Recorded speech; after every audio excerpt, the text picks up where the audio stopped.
Meus irmãos, boa noite, a paz do Senhor a todos. São 8h15 pontualmente. Vamos então colocar-nos de pé, pés, como dizem os sulistas. Os sulistas falam de pés. Então, eles falam correto, né? Falam plural, né? Porque nós temos 2 pés. Vamos falar com Deus, nos apresentar a Ele e pedir a sua bênção em nosso favor desta noite, sobre nós que estamos aqui e sobre os que ainda estarão para chegar. Pai querido, muito obrigado pela rica oportunidade que Tu nos concedes em estarmos uma vez mais na Tua casa, neste lugar, não apenas de oração, de adoração, de louvor, mas também de ensino e aprendizado da Tua Santa Palavra. Possa o Teu Espírito Santo se fazer uma vez mais presente em nosso meio, abrindo as nossas mentes, nosso entendimento, iluminando, ó Deus, os nossos corações para recebermos com alegria, com gratidão, com prazer a Tua Santa Palavra. A nós que aqui já nos encontramos, que a Tua bênção venha poderosamente em nome de Jesus. Sobre aqueles que estão viajando para este lugar, guarda-os, livra-os de todo perigo, de todo mal, de todo acidente. E aqueles que por alguma razão não puderem vir no dia de hoje, ó Deus, estende as Tuas mãos, trazendo a provisão, trazendo ajuda, trazendo auxílio, trazendo o socorro em nome de Jesus. Seja qual a razão de trabalho, de saúde, de família, que a Tua mão venha trazer a providência nesta noite. Espírito Santo, te agradecemos porque Tu estás aqui, esta é a Tua casa. Não te damos bem-vindo, porque este é o Teu lugar, Tu vives e resides neste lugar. Por isso, obrigado pela Tua presença permanente neste santo lugar e também dentro de nossas vidas. Tudo nós entregamos aos Teus cuidados, agradecidos desde já, no santo e poderoso nome de Jesus Cristo. Amém e amém. Amém. Obrigado. Boa noite a todos, paz do Senhor. Deixa eu ver se eu consigo ver sorrisos hoje aqui. Ali, o irmão Dorcelino está com um sorriso que faz quase 2 voltas no rosto dele. Bom, o irmão geral nem se fala, já sabe que hoje é o dia da alegria dele. Que bom é vocês. 50 pontos. Hein? Nossa irmã Vanessa está com excelente memória. Obrigado, irmã Vanessa. Vou pedir emprestado ao seu esposo metade do seu tipo para colocar aqui dentro, né? Que aqui está falando bastante. E bom, gente, graças a Deus que estamos de volta com a nossa última aula dessa matéria de síntese do Antigo Testamento. Vocês estão percebendo? O tempo está passando em altíssima velocidade. Estamos fechando, pela bondade de Deus, a 3ª matéria. Você agradece a Deus por isso? Amém. Alguém agradece a Deus por isso? Amém. Eu estava viajando hoje de ônibus de Orlando para cá e falei, meu Deus, começamos em 12 de janeiro. Eu posso dizer, como disse o profeta Samuel, o primeiro livro de Samuel, capítulo 7, verso 12. Ebenezer, até aqui nos ajudou o Senhor. É a razão para nós agradecermos a Deus, né? Todos nós temos tido lutas, grandes desafios, situações até que tentaram nos parar e nos desanimar. Mas graças a Deus aqui estamos, graças a Deus. Próxima semana, né? Próxima quinta, dia 27, estaremos iniciando uma outra matéria bem parecida com esta, que é a síntese do Novo Testamento. Mais curtinho, porém bem mais compacto, mas muito atraente, e coisas que você nunca viu, você com certeza vai estar estudando nesta nova matéria. Antes que eu me esqueça, a ficha de chamada está circulando. Faça a minha bondade e a gentileza de não esquecê-la, de assiná-la, né? Colocar o seu nome, porque acidentalmente poderemos dar falta a alguém presente. Não queremos isso, porque isso nos traria um grande desconforto. Não desejamos que isso de forma nenhuma aconteça. Eu sei que ainda tem alguns irmãos que estão viajando para chegar a este lugar, então peço que a ficha não fique parada, ou se parar, porque todos, pelo menos os presentes até então, já puseram as suas assinaturas. Página 25, nós vamos hoje, para fazer o fechamento, nos deter um pouquinho sobre esta temática, né, que está ali nos slides, e também no quadro, e bem aqui diante da nossa apostila, né, sobre o tabernáculo. Mas vamos lá. Já aprendemos das 4 aulas anteriores que o Antigo Testamento tem enfatizado a primeira aliança, o primeiro pacto, não é? E esta primeira aliança e o primeiro pacto foi dominado, né, ou prevaleceu, o que nós conhecemos por lei. E aqui está mostrando na apostila as leis morais, as leis civis e as leis cerimoniais. Esse conjunto que você está vendo aí na apostila, leis morais, civis e cerimoniais, elas estão resumidas dentro da maior de todas as tipologias da Bíblia Sagrada, que é o tabernáculo. Tá? Alguém já leu ou estudou razoavelmente sobre o tabernáculo? Sim ou não? Alguém aqui já? Sim. Isso. Mas é muito profundo. Não dá para você fazer uma análise, um estudo de um dia, uma semana ou um mês. É um estudo de pelo menos anos. Claro, não temos esse tempo para falarmos sobre o tabernáculo, mas antes de nós entrarmos no tabernáculo, eu quero prosseguir aqui, né? Quero fazer uma síntese cronológica para nós entendermos como o tabernáculo chegou, mas olhando para o passado. A nação judaica, ou a nação de Israel, ela se torna a nação, isso eu já falei na aula passada, a partir de quem? Alguém se lembra? Jacó. Mas Abraão é a cabeça. Abraão foi o objeto de uma promessa, né, que viria se consubstanciar na forma prática sobre a pessoa de Jacó. Observe que nós estamos pegando a árvore genealógica de baixo para cima, né? Porque é a visão judaica, né? Como se escreve da direita para a esquerda o hebraico, também na visão judaica as árvores genealógicas são vistas de baixo para cima e não na nossa visão ocidental de cima para baixo. Mas vamos lá. Abraão teve 2 esposas.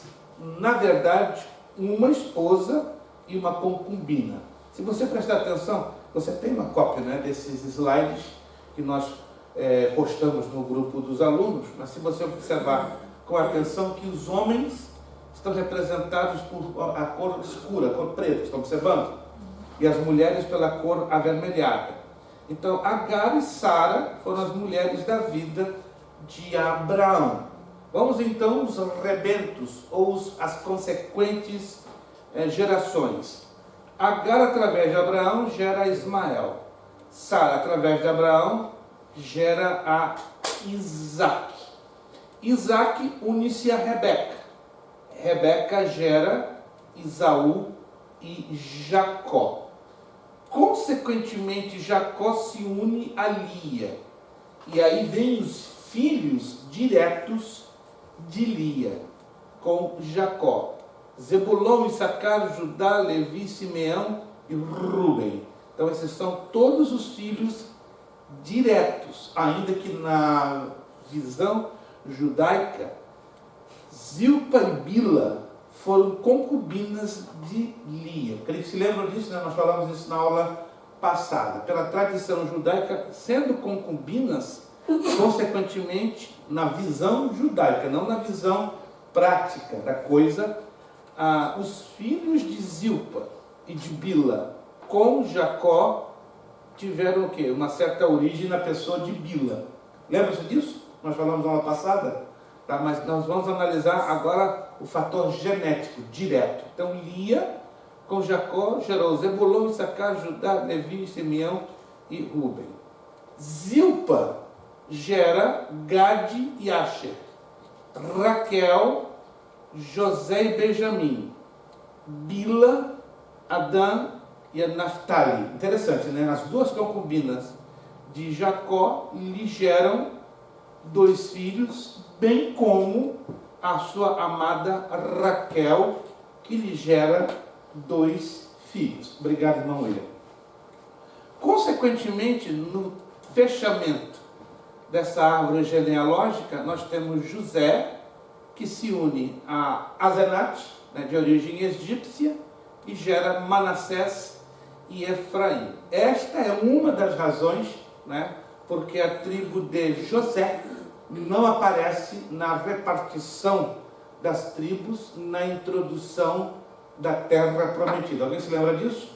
Quando Josué introduz a nação de Israel em Canaã, e aí faz o repartimento, a repartição dos territórios, não entra a tribo de José, senão os 2 filhos de José. Aí abre-se a tribo de Manassés e de Efraim. E qual foi outra tribo que não foi contada na repartição da terra de Canaã? Levi.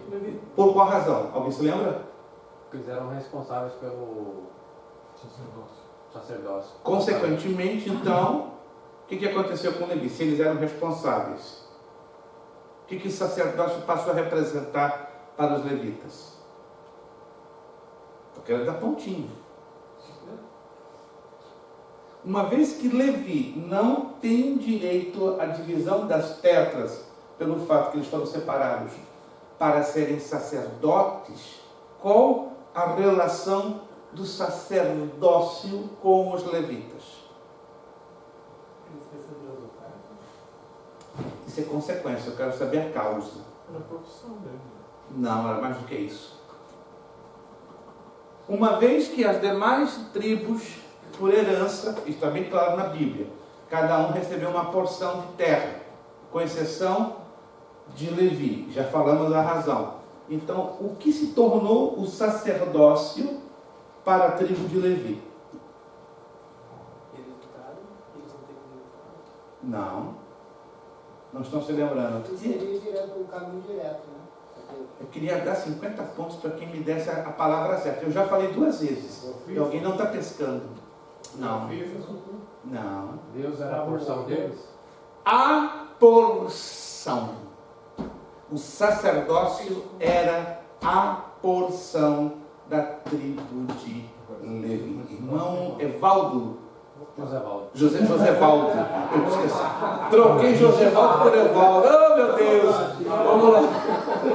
Josévaldo leva 50 com um sorriso para casa. Josévaldo.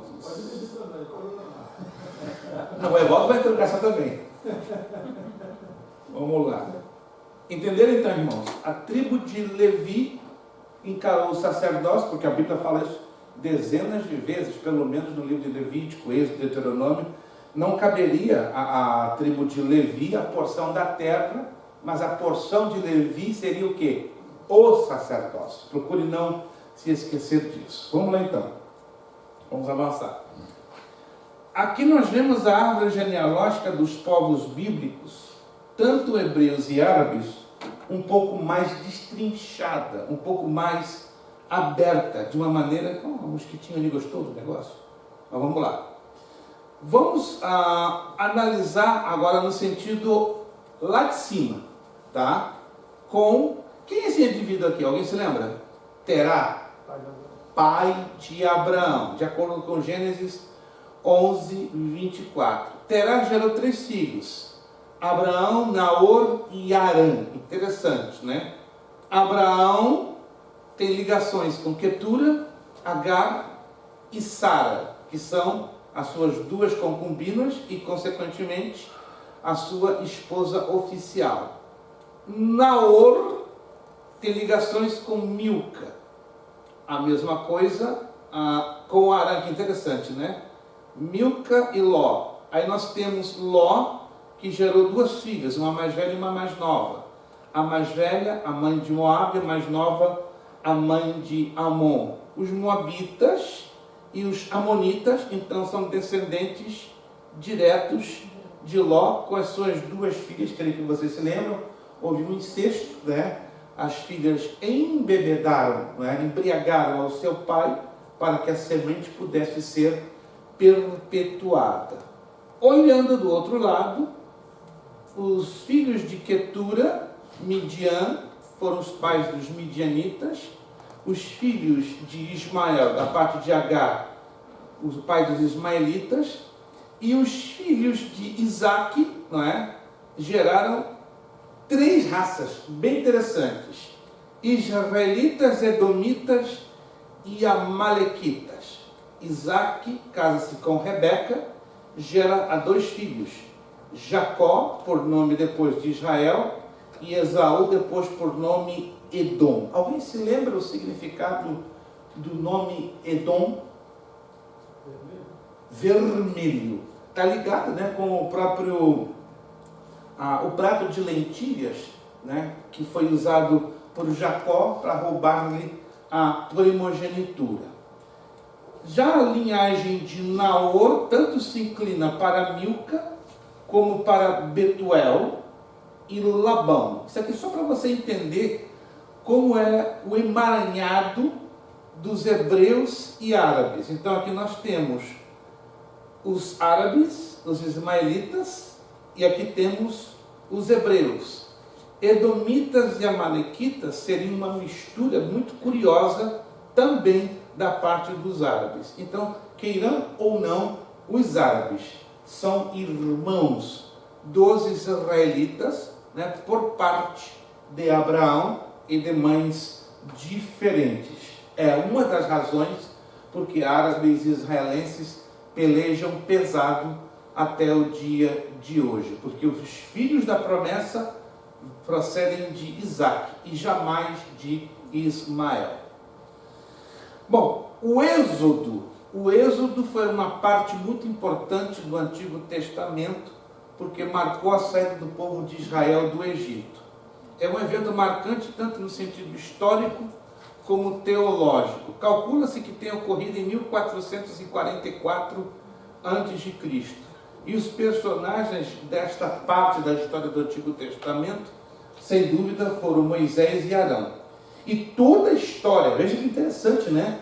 Muitos pensam, não, o Êxodo ocupou unicamente o livro do Êxodo. Não, ocupa sim, majoritariamente o livro do Êxodo, mas ele também se estende sobre Levítico, Números e Deuteronômio. Êxodo narra a chamada de Moisés à libertação, a entrega da lei, a construção e consagração do tabernáculo. Aqui nós vamos falar um pouquinho mais em detalhes. Ops! O que aconteceu? Olha que interessante. Primeira vez que dá essa pequena crise. A hora que foi para a direita, acho que aconteceu alguma coisa. Ok, perfeito. Não, mas esse dos males é o menor, felizmente. Dos males é o menor. Vamos lá. Levítico trata os ofícios sacerdotais e Levítico, sacrifícios e datas sagradas e outras leis. Números escreve grande parte da viagem pelo deserto, as murmurações, revoltas e a preparação para a entrada em Canaã. Deuteronômio contém os discursos de Moisés antes de entrar em Canaã, bênçãos e maldições e a morte de Moisés. Em Êxodo, Deus se apresenta como Deus dos patriarcas, aquele que ouviu o clamor do povo e aquele que tem nome. Aspectos notáveis de Deus no Êxodo: Deus é aquele que escolhe, como diz em Deuteronômio capítulo 7, versículo 6. Deus endurece o coração de Faraó, porque foi uma forma que Deus usou para ser glorificado. Deus continua cumprindo a sua promessa de libertação, porque ele fez uma promessa lá em Gênesis 15, 13, 14. Ele cumpre a sua promessa de multiplicação, porque ele a fez a Abraão em Gênesis 12, 1, 2. A de salvação, ele fez, essa é a primeira promessa de salvação que aponta para a chegada de Jesus, o Messias, em Gênesis 3, 15. Porque Deus quer um povo santo, como ele deixa isso bem claro, sobretudo no livro de Levítico e também no livro de Deuteronômio. Deus, então, cuida do seu povo Israel. Daí que Deus libertou, sustentou, orientou, protegeu e se revelou. Olhando para o principal protagonista humano do livro de Êxodo, Moisés, viveu 120 anos. A sua vida, então, pode ser facilmente dividida em 3 partes iguais de 40 anos. 40 anos no Egito. Ele foi o segundo filho de Amram e Joquebede, da tribo de Levi. formação religiosa no lar paterno, formação intelectual, política, militar na corte de Faraó. Os outros 40 anos da sua vida, isto é, 80 anos até 120, foi no deserto de Midian, casado com Zípora, filha de Jetro, também conhecido na Bíblia como Reuel, o sacerdote. Teve 2 filhos, Gerson e Eliezer. Alguém sabia disso, que Moisés teve esses 2 filhos? Quem se lembra? Gerson e Eliezer. Claro, eu pergunto porque Gerson é o mais lembrado. Daí muitos supõem que Moisés teve um filho único. Não, teve 2. Gerson e Eliezer. Eliezer é muito pouco falado, né? Quando você pergunta, Moisés, quantos filhos? 1? Não, 2, porque alguns deixam Eliezer um pouquinho de lado. Os outros últimos 40 anos da vida de Moisés, liderando o povo como servo do Senhor, como profeta, como sacerdote, como juiz, como ensinador, como líder e legislador. Então, a última etapa da vida de Moisés teve uma agenda bastante cheia, né? Servo do Senhor, profeta, sacerdote, juiz, ensinador, líder e legislador.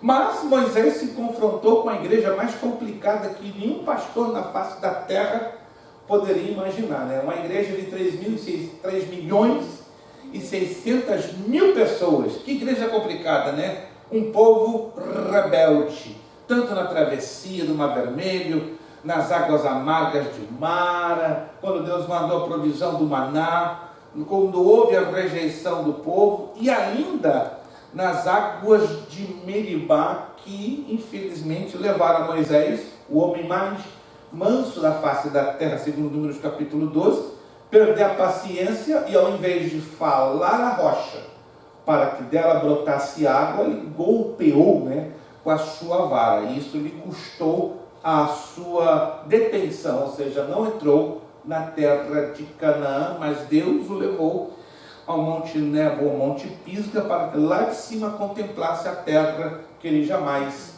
entraria. Povo rebelde, como diz em Números 14, 21, 23.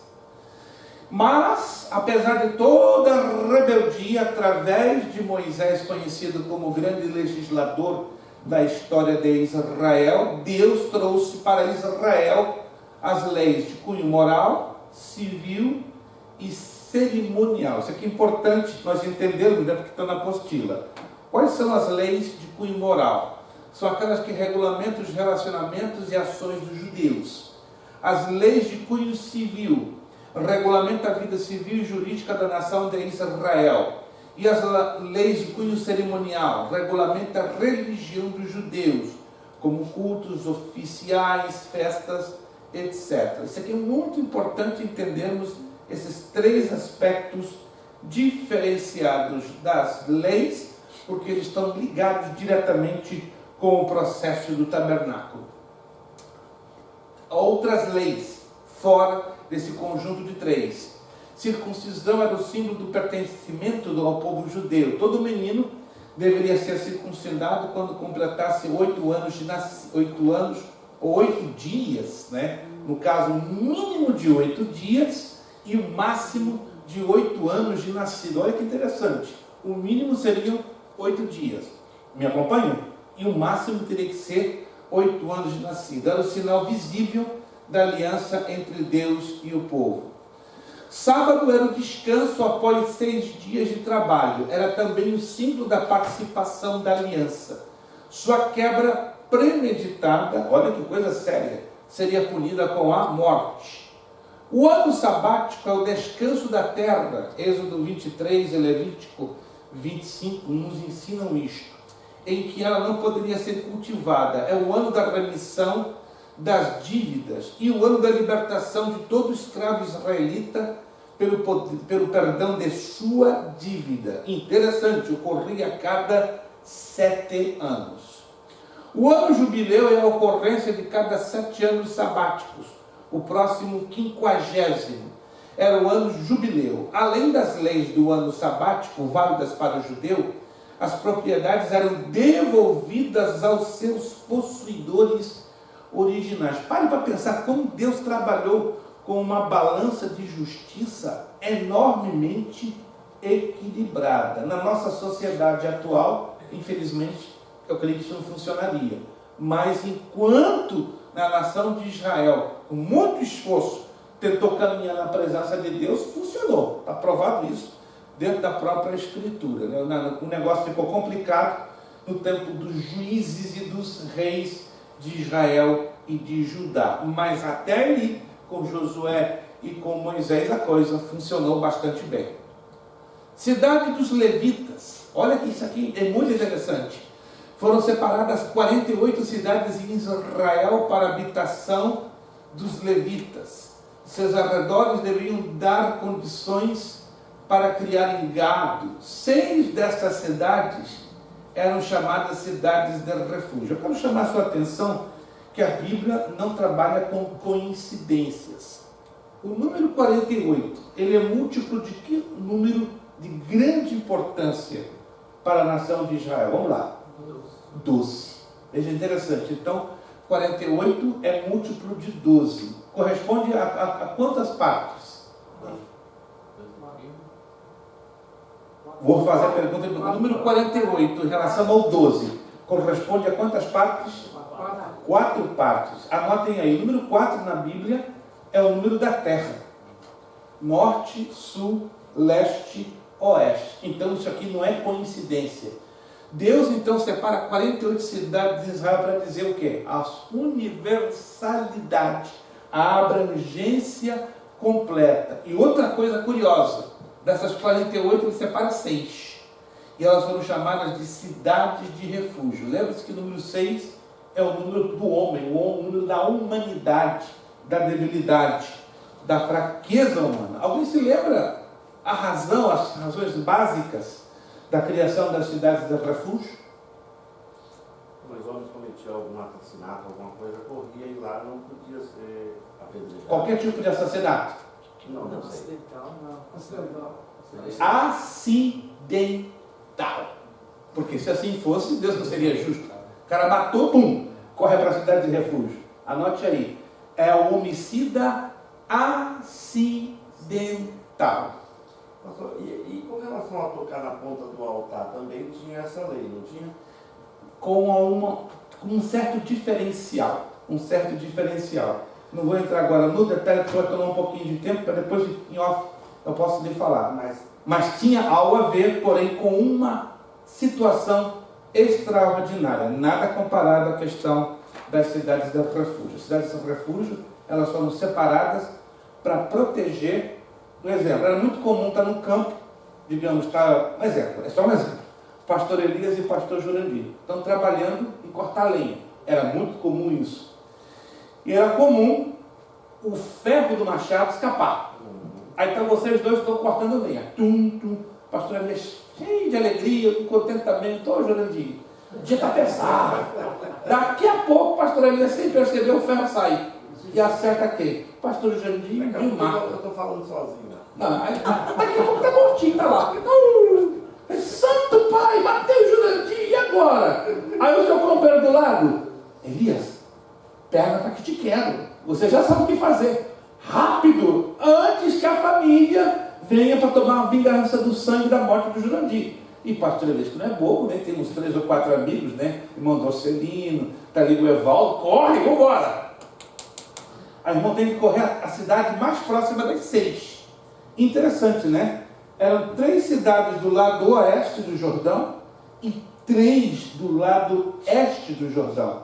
Então, e outra coisa, o Jordão estava no meio, mas poucos de nós sabemos que essas cidades eram equidistantes. Como assim equidistantes? A mesma distância de uma para a outra era a mesma. Impressionante. A primeira tinha a mesma distância da segunda, a segunda da terceira, a terceira do outro lado tinha a mesma distância da quarta da quinta e da quinta para a sexta. Por que isso?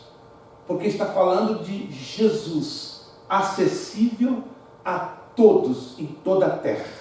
E porque cada uma das 6 cidades de refúgio apontavam diretamente para a pessoa do Senhor Jesus Cristo. Segunda coisa, depois que escapasse para essa cidade, tinha que estar, quando estivesse se aproximando da cidade escolhida, digamos que o irmão escolheu Hebron.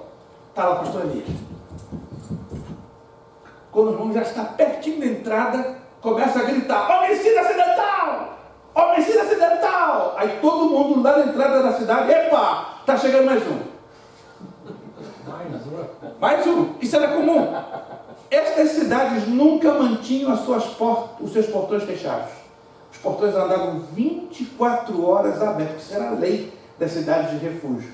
Então chegava lá, antes de entrar na cidade, pastor, eu tinha que dizer: matei o Jurandir por acidente. O que aconteceu? Eu estava lá, nós cortando lenha, e o ferro do meu machado foi e partiu do meio. E agora?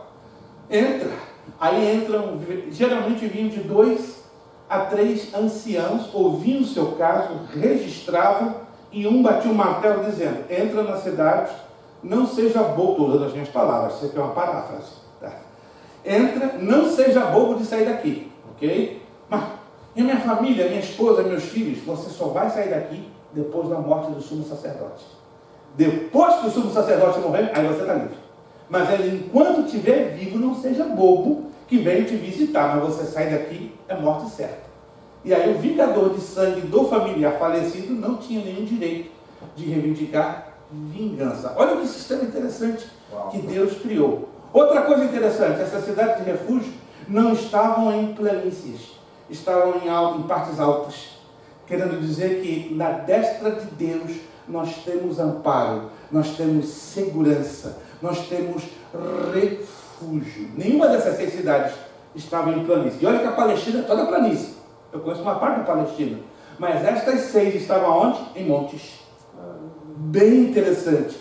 Tudo apontando o quê? Para Jesus, que está à direita do Pai, intercedendo por mim, por você, nos protegendo de todas as astutas ciladas do diabo e das ameaças que vêm contra as nossas vidas. É muito lindo falar das 6 cidades de refúgio, porque todas elas apontam para Jesus Cristo. Então anote, então, a cidade de refúgio tinha esse objetivo. Se você quer saber mais, Números capítulo 35. Pegue a sua Bíblia depois com calma e leia o capítulo 35 do livro de Números, que você vai descobrir, né, com profundidade sobre as cidades de refúgio. Pastor, sim. Interessante que eu vi há um tempo atrás um debate de jornalistas falando sobre cadeia, e eles justamente citaram essa parte, dizendo que o povo judeu não tinha cadeia, eles tinham a cidade de refúgio, mas eles viviam numa cultura educada, em que o crime ele era punível com a morte. Então se dizia para não haver... Era todo um cuidado educacional para que não houvesse crime. E caso houvesse, porque aí perguntava: mas como é que a gente pode fazer se a cultura ocidental diz que a cadeia ela é educacional? Aí o jornalista falou, acho que ele deve ter um pezinho lá em Israel. Ele falou: não, para isso existiria uma cidade de refúgio que seria para acidente, mas não para incidentes constantes. Pegando o gancho do pastor Jurandir, não sei se vocês ouviram, eu sei que o Damian levantou a mão lá atrás, então deixou o Damian triste, senão bate uma frustração nele de morte. Pegando o gancho aqui do pastor Jurandir, não sei se vocês sabem, o Estado de Israel é uma das nações do mundo com menor índice de delinquências. Existem delinquentes? Sim. Existem ladrões, assassinos? Existe. Mas é o 4º país no mundo com mais baixo índice de delinquência e homicídios. É impressionante. E tudo isso devido a uma cultura bíblica, né, do Antigo Testamento, que até hoje, claro, ainda se luta para preservar alguma coisa. Não 100%, né, porque infelizmente os tempos mudaram, mas se preserva bastante coisa da cultura daquela época. Damian? Não, o senhor já respondeu. Já fechou tudo? Maravilha, Damian. Vamos lá. Vamos avançar um pouquinho, que eu quero chegar. A lei do levirato. A lei ordenava que um homem devia se casar com a esposa de seu irmão falecido, caso este não tenha deixado descendentes. O primeiro filho seria considerado como sendo do irmão morto. O homem poderia recusar-se a assumir este compromisso. Na nossa cultura ocidental e latina, soa estranho, não é? O cunhado casar com a cunhada. Concorda comigo? Soa estranho, meio fora de lugar, algo incestuoso. Mas O Brasil é legal, né? Mas eu disser para vocês que na família do meu pai é totalmente normal. Deus me livre. Isso é cultura, gente. E é por causa da lei do liverato. E porque eu sou também de família de rabinos. Então é totalmente. Eu fui conhecer Antes da morte do meu bisavô, familiares do meu bisavô, cunhados e cunhadas se casar por quê? Eu tinha o que, uns 9, 10 anos de idade, tinha uma leve noção do que era esse negócio de cunhado. Aí meu pai me explica, eu falei, uau, que negócio estranho. Eu tinha 8, 9 anos de idade. Entende? Até hoje está na minha mente. É estranho, claro, para nós ocidentais e de cultura latina é totalmente estranho, mas isso, claro, não acontecia aleatoriamente, a bombalelê, à vontade. Você seguia um requisito baseado em Deuteronômio 25, 5 a 10, para se manter o quê? A descendência do finado. Na família do meu pai deve ter em torno de uns 9 a 12 cunhados e cunhadas casados entre si para manter a semente da família.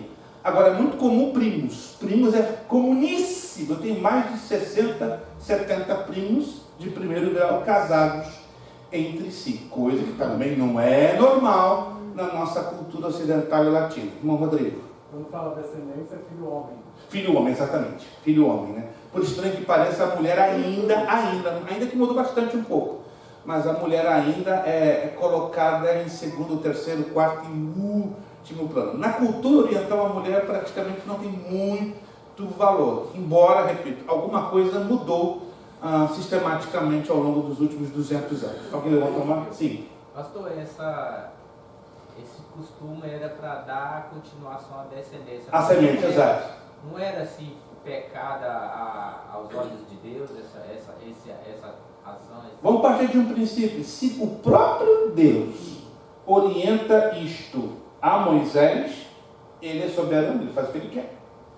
Embora, concordo com o irmão, que os excessos no passado existiram como os incestos, mas aqui é uma situação à parte, uma vez que Deus especifica ou libera este tipo de uso de casamento para a manutenção da semente masculina, então Deus considerou o quê? Necessário.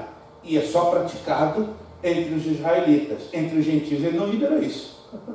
É um detalhe interessante, né? Ele só fez isso para a preservação da semente masculina dentro da nação de Israel. William. O primeiro filho é considerado como filho do irmão morto. Se o cara já tinha filhos, então não precisa dessa... E o cara pode recusar a casa com a cunhada? Que é um negócio bem interessante. Então, se ela for muito má, fica como viúva. Exato.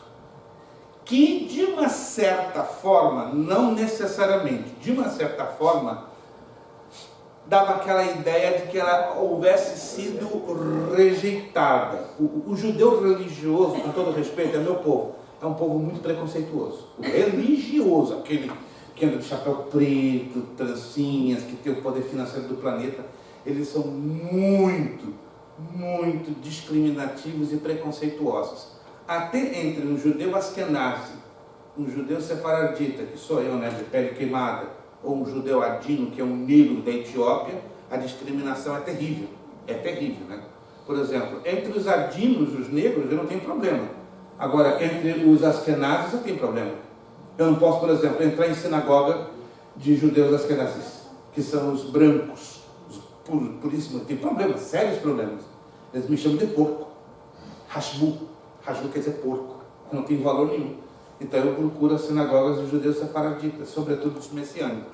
Entende? Mas há uma discriminação enorme entre os três segmentos de judeus e mais, neste caso particular, se a viúva não volta a se casar, os askenazitas têm, assim, a distância. Mas não acontece entre os sefaraditas e os adinos, que têm uma mente mais aberta, e eles passaram, né, por um processo mais complicado do que os próprios askenazitas ao longo de toda a história, né? Para entender isso aqui, é interessante você conhecer a história do judaísmo ao longo de séculos, incluindo a expulsão dos judeus da Espanha, o que foi o Holocausto, e é para chegarmos à conclusão porque hoje os judeus têm uma certa linha de comportamento um pouco diferenciada ao que foi no passado.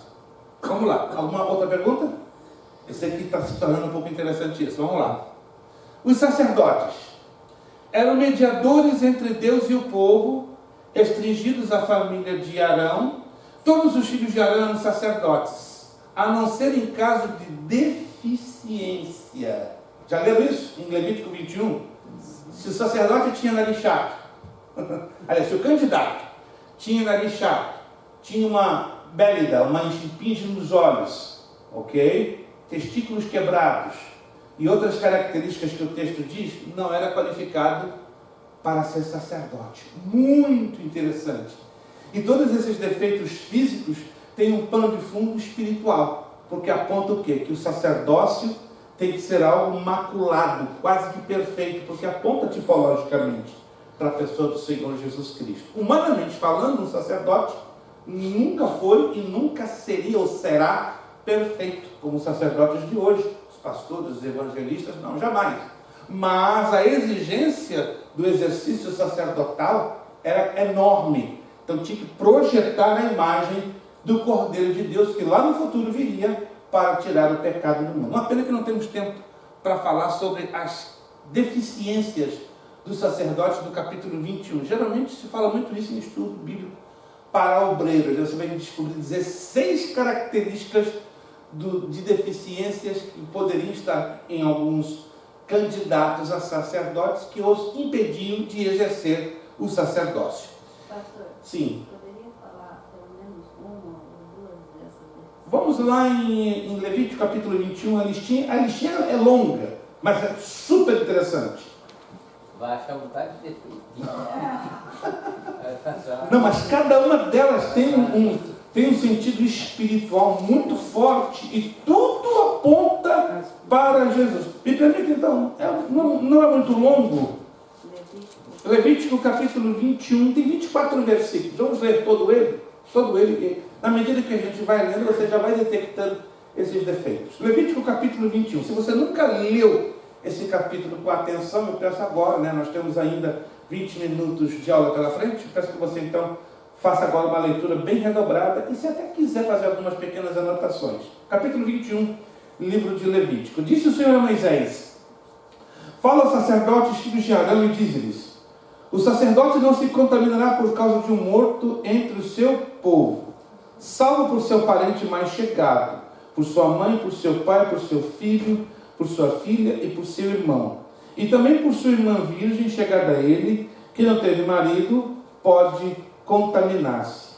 Ele, sendo o homem principal entre o seu povo, não se contaminará, pois se profanaria. Em outras palavras, o sacerdote, quando tinha que manusear o cadáver de alguém, a lei, o próprio Deus só permitia ele manusear ou tocar essa lista de pessoas que acabei de ler aqui agora. Quem? Parentes mais chegados: sua mãe, seu pai, seu filho, sua filha, seu irmão, sua irmã virgem. Tudo isso para promover o quê? A não contaminação. Vamos lá. Versículo 5. Não farão calva na sua cabeça e não cortarão as extremidades da barba, nem ferirão a sua carne. Esse ferir a sua carne é fazer tatuagem. Que interessante isso. Santos serão a seu Deus e não profanarão o nome do seu Deus, porque oferece as ofertas queimadas do Senhor, o pão de seu Deus. Portanto, serão santos. Não tomarão mulher prostituta ou desonrada, nem tomarão mulher repudiada de seu marido, pois o sacerdócio é santo ao Senhor. Não poderia casar com mulher divorciada. Muito curioso. Número 8. Portanto, consagrarás, porque oferece o pão do teu Deus, e ele vos será santo, pois eu sou o Senhor que vos santifico, sou santo. Se a filha de um sacerdote se desonra prostituindo-se, se profana seu pai, será queimada. O quê? Pobres e um sacerdote que a filha o desonrasse. Tchau. Viraria churrasquinho. Número 10. O sumo sacerdote entre seus irmãos, cuja cabeça foi derramado o óleo da unção, e que for consagrado para vestir as vestes sagradas, não desgrenhará os cabelos, nem rasgará suas vestes. Cabelinho bem assentadinho, bem penteadinho, não caso que alguém tenha um cabelinho pequeno. Não se chegará a cadáver algum, nem se contaminará por causa de seu pai ou de sua mãe. Não sairá do santuário, nem profanará o santuário do seu Deus, pois a consagração do óleo da unção do seu Deus está sobre ele. Eu sou o Senhor. Ele tomará por mulher uma virgem. Uau! 14. Viúva, repudiada, desonrada, prostituta, estas não tomará, mas a virgem de seu povo tomará por mulher. 15.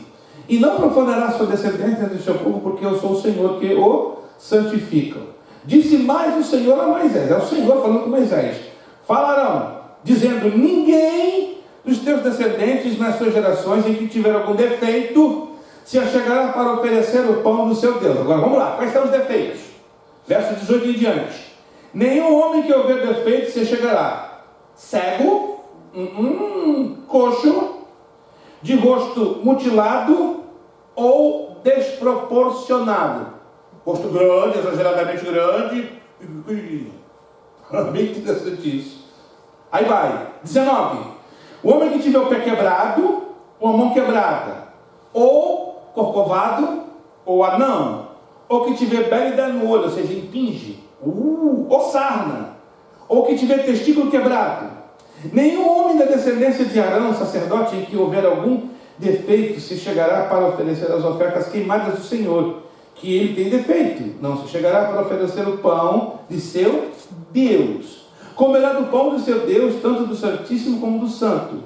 Porém, até o véu não entrará, nem se chegará ao altar, porque tem defeito, para que não profane os meus santuários, porque eu sou o Senhor que o santifico. E assim falou Moisés a Arão aos filhos deste e a todos os filhos de Israel. Uma pena que o tempo não me permite, porque cada um destes defeitos tem a ver com algo a nível moral, hoje, em nós, obreiros do Senhor. Tudo no sentido de apresentar o quê? A santidade que existe na parte do Senhor Jesus e, sobretudo, a seriedade do exercício do sacerdócio. Hein? Não, se eu falar um, eu vou gastar 17 a 20 minutos. Não tem como. Não tem, que cria demais. Isso aí é prato cheio para um trabalho com obreiros. Geralmente eu faço isso com os hispânicos. Nós falamos em 2, 3 dias. É lindo demais.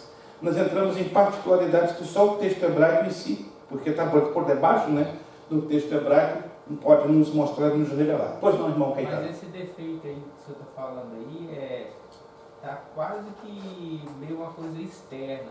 Externa, mas na verdade... O sentido moral... mas a tônica é o sentido moral. Porque, por exemplo, aqui fala de homem cego. Tem o cego espiritual, o cego moral, tem o coxo. O que é uma pessoa coxa? Que ela não anda corretamente. E Deus reprova obreiros duvidosos no andar de santidade na sua presença. Outra coisa, rosto mutilado. No hebraico, o que é rosto mutilado? Um rosto que não apresenta honestidade, seriedade. Embora tenha acreditado, quem não vê cara não vê coração. Mas a expressão do rosto revela muitas das vezes a condição do nosso coração e até mesmo do nosso comportamento. Ou seja, embora as características aqui são de cunho físico, externo, mas trazendo para os dias de hoje, é tudo espiritual.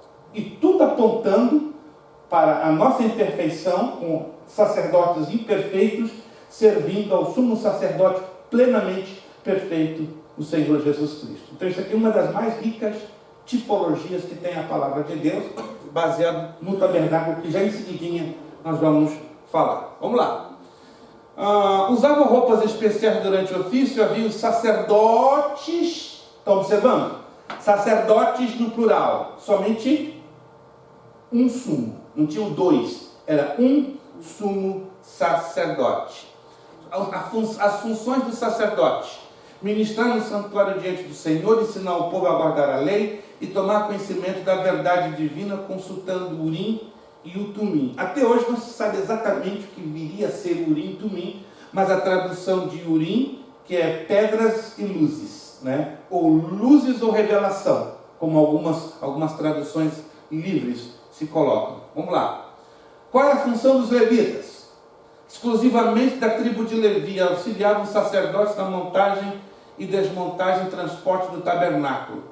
Serviam entre os 25 e 50 anos. Não possuíam terras, mas eram sustentados pelos dízimos. Números, capítulo 8 e Deuteronômio, capítulos 12 e 18, nos ensinam isso.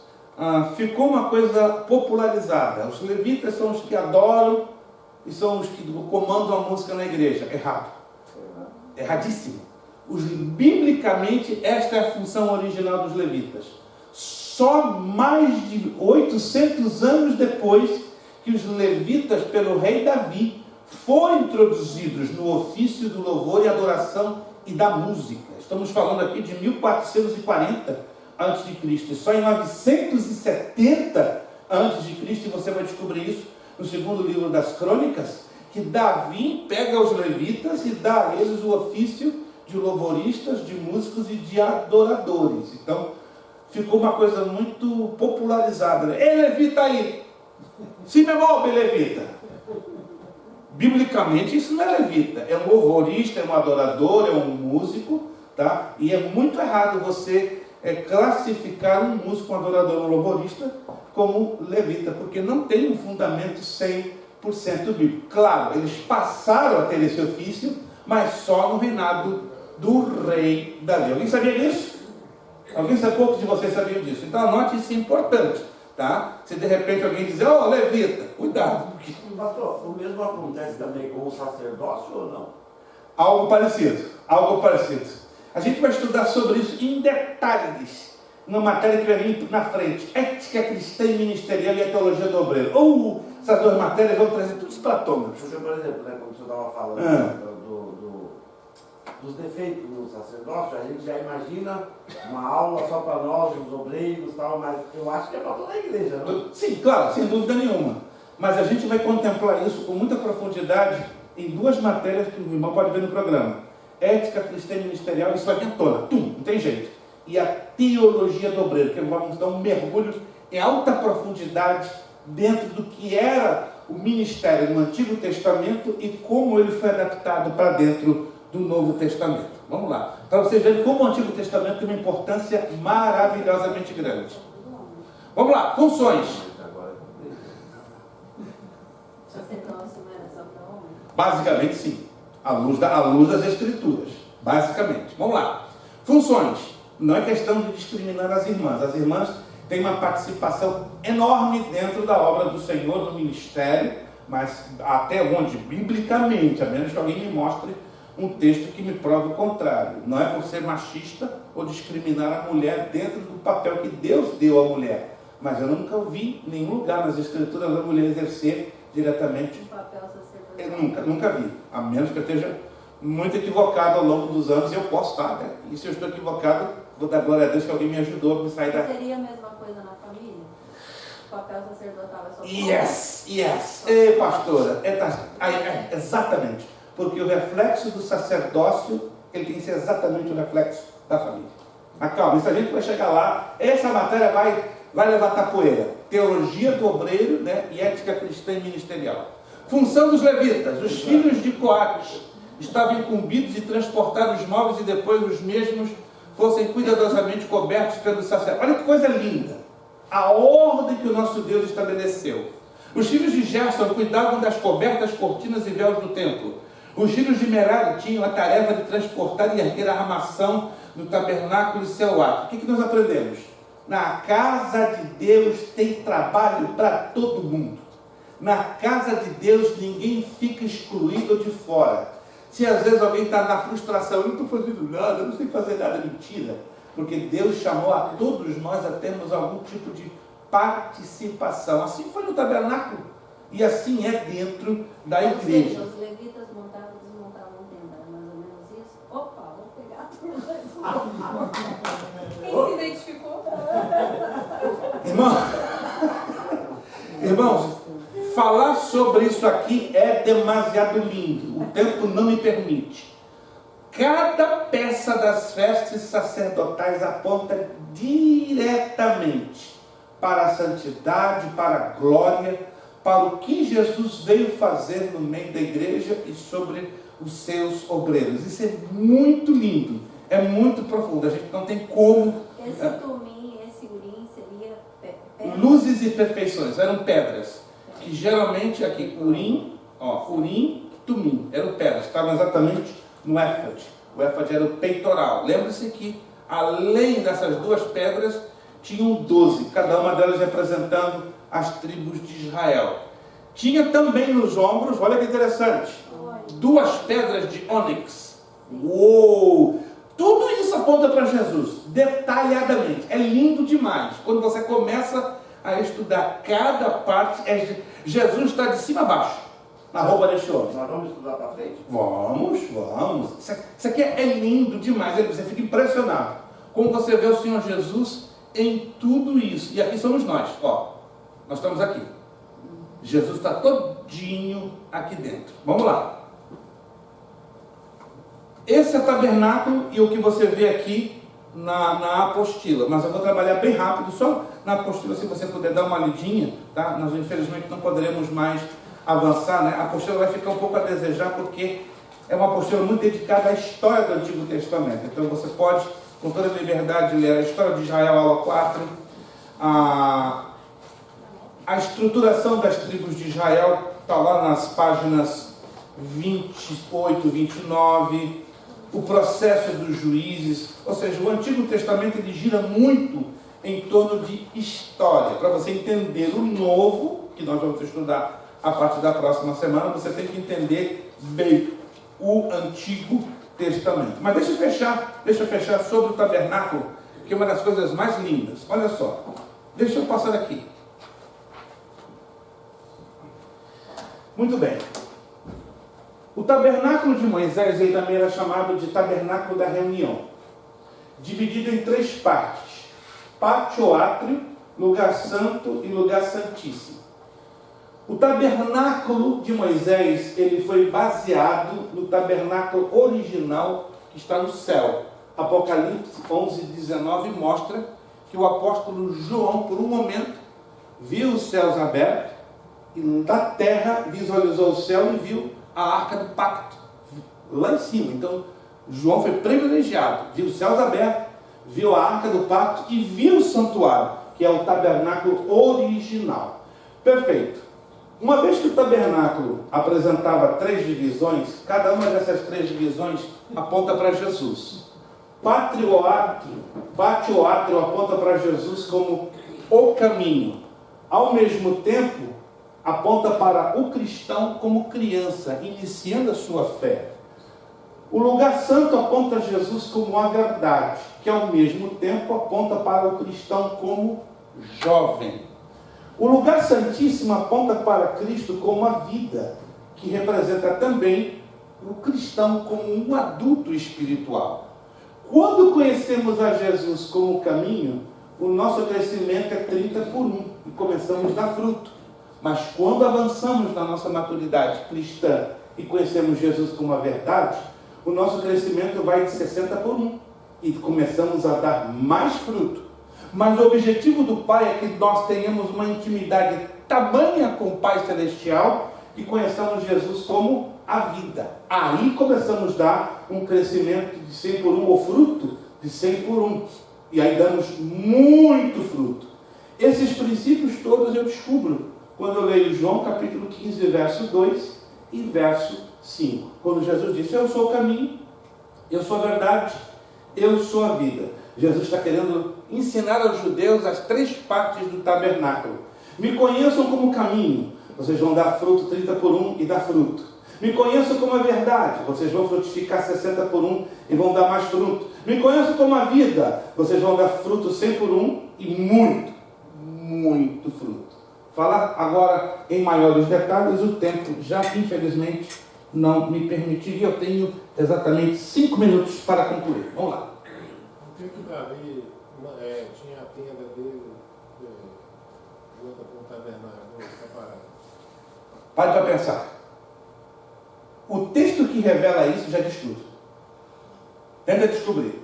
Está dentro do texto que mostra exatamente isso. Se o irmão me mostrar, eu lhe dou 75 pontos. Está juntinho do texto, que mostra exatamente essa particularidade. O problema que está ali, ó, no texto. Agora o irmão tem que detectar o porquê. E o texto diz o porquê. A prova é o código. Muito lindo isso. Vamos lá. O tabernáculo tinha os seguintes mobiliários. No pátio, o altar do holocausto, bacia, mar de bronze.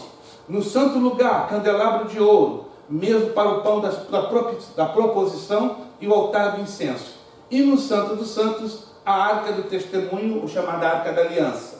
Aí que temos a visão do tabernáculo. Observem que na entrada do tabernáculo tinham 5 colunas.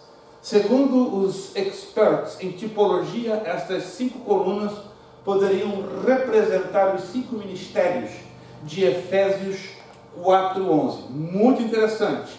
Entra-se no lugar santo, lado esquerdo o candelabro de 7 braços, lado direito a mesa dos pães da proposição, no meio, na divisão do lugar santíssimo, do lugar santo, o altar de incenso. Jesus, a luz da vida. Jesus, o pão da vida. Jesus como nosso intercessor. Lá dentro a arca da aliança, mostrando Jesus, aquele que dá as leis nos nossos corações. Jesus, aquele que faz frutificar o fruto do seu Santo Espírito em nós. Que coisa linda! Ou seja, os 3 elementos que estavam dentro da arca da aliança. Uma porção do maná, a vara de Arão, que floresceu, e a cópia das tábuas da lei. Eu não vou poder, infelizmente, avançar, mas isso aqui só para você ter uma ideia. Mulheres importantes dentro do Antigo Testamento: Tamar, Raabe, Ruth, Batseba. Preste bastante atenção. Essas 4 mulheres fizeram um papel importante. Mulheres de conduta duvidosa: Tamar, Raabe, Ruth e Batseba. E das 4, 3 gentílicas. Não tinham nada com a nação de Israel. E elas vieram a participar, claro, da genealogia do Senhor Jesus Cristo. Respondendo a pergunta do irmão Dorcelino, se o irmão lê o texto e lê isso aqui, o irmão vai entender o porquê. Porque Davi estava ali coladinho com a Arca da Aliança, por causa da disposição das tribos. As tribos tinham que estar nessa disposição. Interessante. Quando o tabernáculo ele era estabelecido, eu termino por aqui. Naftali, Asser e Dan tinham que estar acampados para o norte. Efraim, Manassés e Benjamim tinham que estar acampados para o oeste. Judá, Isacar e Zebulon para leste, e Gad, Simeão e Ruben para o sul. Mas quando a nuvem se levantava e o tabernáculo tinha que ser desmontado para continuar a caminhada no deserto, mudava a ordem. Olha que interessante. Os levitas iam na frente levando a arca. Estão vendo aqui a posição? Então eles passavam à frente. Judá, Isacar e Zebulon. Depois os Gersonitas e os Meraritas carregavam o tabernáculo. Então eles saem do sul e se tornam o segundo da fila.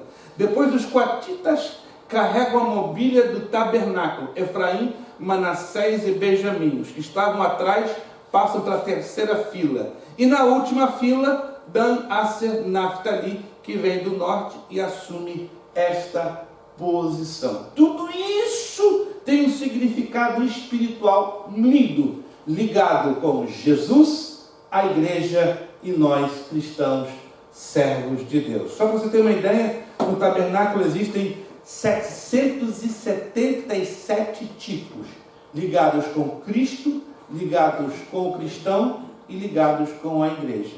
Só para falar desse assunto, gastaríamos muito tempo. Mas nós vamos ter uma matéria que nós vamos estudar de uma maneira bem salpicada, para que possamos ter pelo menos de 20% a 30% da compreensão do sentido profético.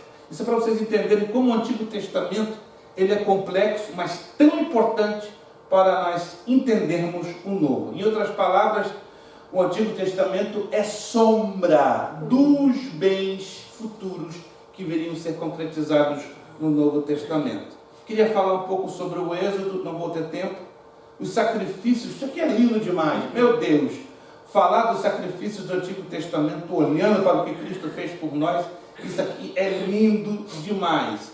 As festas de Israel, o significado espiritual, todos ligados com Jesus Cristo e o que Ele fez por nós.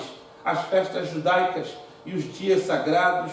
É muita coisa que teríamos que ter tempo para estudar no Antigo Testamento, o porquê desse chifre, que é muito usado para aquela trombeta que os judeus chamam de shofar.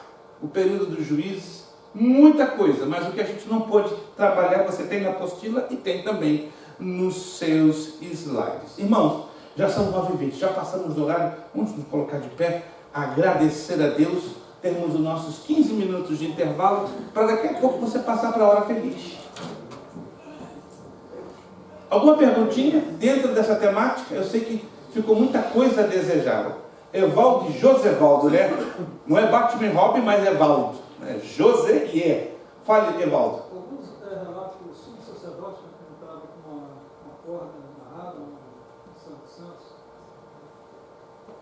quando era uma vez só, por ano, que o sumo sacerdote entrava para oferecer sacrifício, o sangue do animal, pela nação de Israel, pelos pecados da nação de Israel e pelos seus próprios pecados. Lembre-se, sumo sacerdote era o único que podia entrar no lugar santíssimo. Deus criou um sistema de segurança maravilhoso. Por quê? Se o sumo sacerdote que passava o ano inteiro se consagrando, se separando, se purificando, falhasse em alguma coisa, no que descesse a nuvem da presença de Deus no lugar santíssimo, diz a Escritura, ele seria fulminado. Se ele fosse fulminado, como fazer para retirar o corpo? Já que era um lugar santíssimo e ninguém podia ter acesso. Deus pensou em tudo. Vamos colocar um sistema de segurança para puxar o defunto. Então a cordinha, com as maçãs como campainhas. Agora imagina a tensão nervosa do sumo sacerdote. Está descendo a nuvem da glória de Deus, o sumo sacerdote. Lá vou eu. Ou eu fico. Imagina o homem, né? Como é fácil hoje entrar na presença de Deus. Mas naquela época o homem passava no lugar santo, cruzava o véu. No que cruzava o véu, já sabia o momento que a nuvem descia. No que descia a nuvem, Deus se revelava ao sumo sacerdote. Lá do lado de fora, o sacerdote viu que a nuvem estava entrando na parte de cima. Vamos puxar, gente, vamos puxar, vamos ver se o homem está vivo. No que puxava e sentiam pressão, está vivo ainda. Entendiam? Puxava e as campainhas. Em nenhum lugar na Bíblia vemos que algum sumo sacerdote fora fulminado. Mas se assim fosse, era fácil. No que esticassem a corda, não teria pressão, não se ouviria os sinaizinhos da campainha, eles teriam que puxar o corpo morto, o cadáver morto. Certo? Essa é a razão das campainhas. A outra pergunta do Josivaldo. Quando o povo entrou na Terra Prometida, o tabernáculo se estabeleceu num lugar só ou ele se movia também? Se movia também. Interessante que depois de Josué, não se tem mais a narrativa do tabernáculo. Pelo menos com tanta constância nos movimentos dos 40 anos. Porque estava na Terra Prometida. Quando entra no período dos juízes, o tabernáculo ganha um formato um pouco mais fixo. Não se movia tanto, porque não havia necessidade de se mover tanto, porque já estavam, né, logicamente, dentro da Terra Prometida. Vamos orar ao Senhor? Só um minutinho. Desculpa. Por favor. Essa forma de Deus vir sobre os sacerdotes, se ele tivesse pecado, era como se fosse uma nuvem, mas um fogo, ou como se fosse literalmente sugado e queimado? Lembre-se que uma das manifestações porque físicas... teve um dos filhos dele que foi queimado. Exato. Mas lembre-se que uma das manifestações físicas do próprio Deus diante da nação de Israel foi a coluna de nuvem e a coluna de fogo, que orientou e guiou todo o povo de Israel, né, ao longo do seu tempo de peregrinação no deserto. Foi a forma que Deus quis usar. Ele poderia tomar a forma de um pássaro, de qualquer outro ser, mas ele decidiu nuvem, porque nuvem na Bíblia representa glória. E fogo representa santidade, pureza. E a carta aos Hebreus diz que o nosso Deus é fogo consumidor. Então, teologicamente, é a única explicação que temos, né? Assumiu a forma de nuvem para representar ele próprio, trazendo glória. E fogo para representar a sua natureza santa e consumidora. Amém, irmãos? Síntese do Novo Testamento vai ser impactante. Se prepare. Eu tenho mais uma pergunta, mas pode... Vamos lá. Pastor Maurício, por favor, nos dê a grata alegria de agradecer esta finalização desta matéria. Em 15 minutos, voltamos dos comerciais. Pastor Maurício, por gentileza. Muito obrigado, Senhor, por uma vez mais nos permitir estar aqui para aprender da Sua palavra. Nós pedimos, Senhor, que ela venha, Senhor, encontrar guarida nos nossos corações, que possam crescer, Senhor, em nossas vidas e trazer glória, Senhor, ao Teu nome. Obrigado pela disposição do pastor Prestes, obrigado pela vida que nós temos, Senhor, e por termos a oportunidade de dedicar esse tempo, Senhor, para aprender de Ti, Senhor, que é o que nós amamos. Pedimos que o Senhor continue trabalhando em nossas vidas, em nossos corações, e que em tudo o Senhor seja glorificado, Senhor. Sim, meu Deus. Podemos também por esse tempo de intervalo, que o Senhor refaça as nossas forças, que nós possamos, Senhor, executar uma prova, Senhor, na Tua paz e com serenidade. No nome de Jesus é a nossa oração. Amém.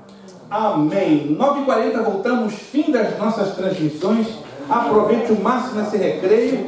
9h40 voltamos para a hora feliz. Não vai nem tomar café.